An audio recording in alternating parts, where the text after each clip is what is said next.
এবারের যে মূল থিম বা মূল প্রতিপাদ্য যেটি বলা হয়েছে, স্বাস্থ্যসেবায় বিজ্ঞান এবং সুরক্ষিত সব প্রাণ, অর্থাৎ এই থিমের মধ্যে বলা হয়েছে যে সবাইকে বিজ্ঞানের সাথে থাকতে, বিজ্ঞানের সাথে না থাকলে পরে আমরা সঠিক চিকিৎসা, সুস্বাস্থ্য এবং মানুষকে আমরা সঠিক ডায়াগনোসিস করে চিকিৎসকরা চিকিৎসা দিতে পারে না। আপনারা জানেন এই যে টিকা, আজকে যে হামের প্রাদুর্ভাব, এই টিকার বিরুদ্ধে প্রচার করা হয়েছে এবং উন্নত দেশ যেখানে জ্ঞান বিজ্ঞানের বিপুল প্রয়াস, সেখানে অ্যান্টি ভ্যাকসিন একটি গ্রুপ রয়েছে, আমি আর নাম ধরে বলতে চাই না।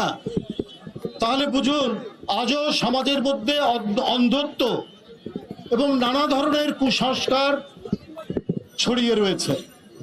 তো সুতরাং আজকে যে হামের যে প্রাদুর্ভাব আমরা দেখতে পাচ্ছি, এটাও অন্যতম কারণ।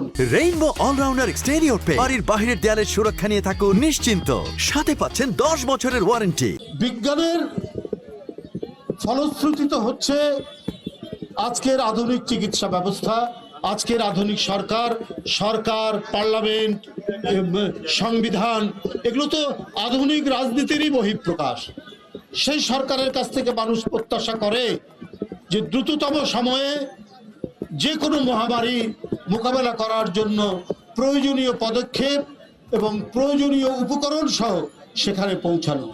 আমরা অক্সিজেনের অভাবে করোনা মোকাবেলায় অনেকের প্রাণ চলে গিয়েছে এবং করোনা নিয়ে আমরা দুর্নীতি দেখেছি ভয়াবহ।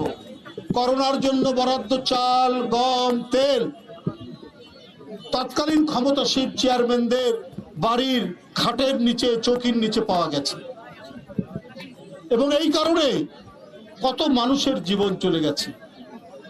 আজকে জনগণের দ্বারা নির্বাচিত সরকার, জনাব তারেক রহমানের সরকার, এই সরকার অত্যন্ত উদ্গ্রীব, এই সরকার অত্যন্ত কর্মতৎপর এবং কর্মতৎপর সরকার। তাদের এই সরকারের অঙ্গীকার বাস্তবায়ন হয়েছে, ভোটের কালি মুছতে না মুছতেই অঙ্গীকার বাস্তবায়ন হচ্ছে। কিন্তু জনস্বাস্থ্যকে আরো বেশি গুরুত্ব দিতে হবে। গত 15 বছর কোনো গুরুত্ব দেওয়া হয়নি।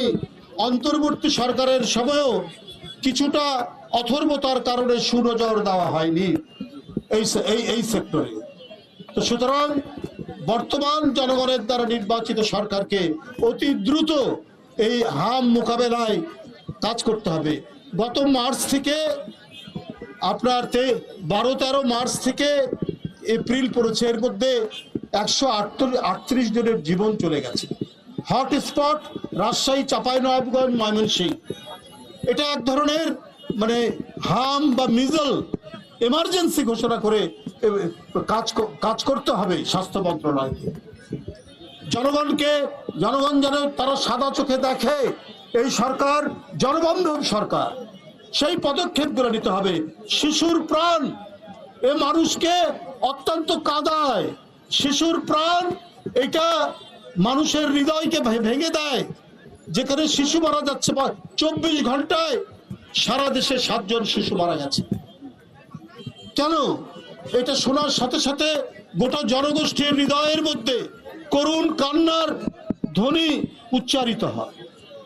এটা স্বাস্থ্য মন্ত্রণালয় এবং জনস্বাস্থ্যের সাথে যারা জড়িত রয়েছেন সবাইকে দ্রুত গতিতে এই পদক্ষেপ নিতে হবে, কারণ এটি একটি নির্বাচিত সরকার, এটি একটি কর্মতৎপর সরকার। বন্ধুরা আমার, বলা হয়েছে স্বাস্থ্যসেবায় বিজ্ঞান, অর্থাৎ বিজ্ঞানের সাথে আমাদের থাকতে হবে। বিজ্ঞান আমাদেরকে এই জিনিসই শেখায়, সেটি হলো সুস্বাস্থ্য এবং উন্নত মানের চিকিৎসা। বিজ্ঞানের কারণে আজকে আমরা চাঁদ থেকেও অনেক দূরে আমরা যেতে পারছে মানুষ। আজকেই সকালে পড়েছি একেবারে অনেক দূরে গেছে মহাকাশে। তাহলে এই হাম, এটা তো ব্রিটিশ আমল, তার অনেক আগে থেকে এই রোগের কথা আমরা দেখেছি, বিশেষ করে শিশুদেরকে আক্রমণ করে।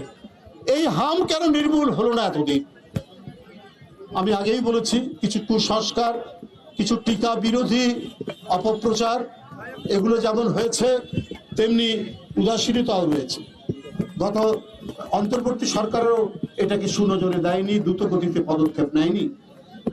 মানে আমি স্বাস্থ্য বিভাগ বলছি, তাদের হয়তো অন্যান্য দিক তারা করেছেন, ভালো করেছেন, কিন্তু স্বাস্থ্য সেবায় মারাত্মক অবহেলা ছিল।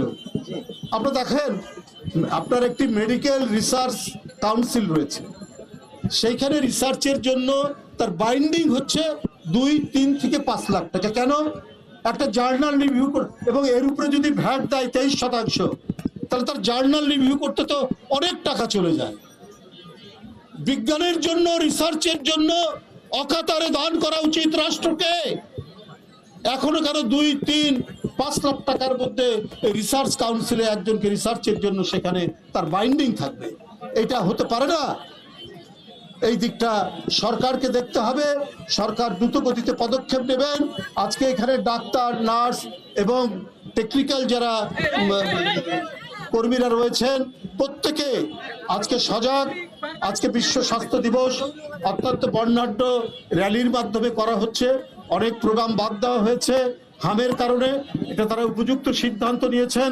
আমরা আশা করি আজকে আমাদের যে চিকিৎসক সমাজ, যারা দেশপ্রেমিক, যারা মানব কল্যাণে ব্রতী, তারা অতি দ্রুত এই ধরনের একটি মানে পুরোপুরি মহামারী না বললেও মহামারী প্রবণ একটি রোগ, যে রোগ অনেক আগেই নির্মূল হয়ে যাওয়ার কথা, সেই রোগ নির্মূলে সেটা মোকাবেলায় তারা অত্যন্ত ক্ষিপ্র, দ্রুত এবং যথাযথ ভূমিকা পালন করবেন,